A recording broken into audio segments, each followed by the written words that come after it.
Welcome to the Banker Lamp. Please enjoy the video. In this video, I will explain how to buy crypto Solana. First, you'll need to choose a reliable cryptocurrency exchange that lists Solana. Popular options include Coinbase, Binance, or Kraken. Next, you'll create an account and complete the necessary identity verification steps. This usually involves providing a photo ID and proof of address.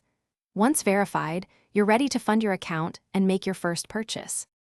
When selecting an exchange, prioritize platforms known for their security and user experience. Look for features like two-factor authentication to protect your assets.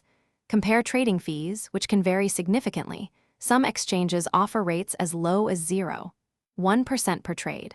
Also, consider the ease of depositing and withdrawing funds and ensure they support your preferred payment methods. A good exchange makes the process straightforward. With your account verified, it's time to deposit funds.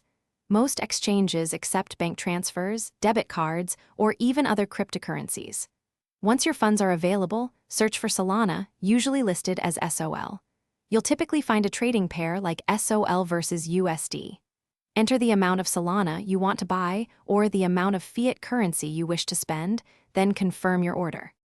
After purchasing, consider moving your Solana to a personal wallet, especially a hardware wallet, for maximum security. This gives you full control over your assets. Always keep your exchange account secure with strong, unique passwords and two-factor authentication. Remember to check the description for a link to those fantastic leak-proof meal prep containers and other great deals. Stay informed about market trends and manage your investments wisely. Thanks for watching. If this was helpful, leave a like and consider subscribing. See you next time.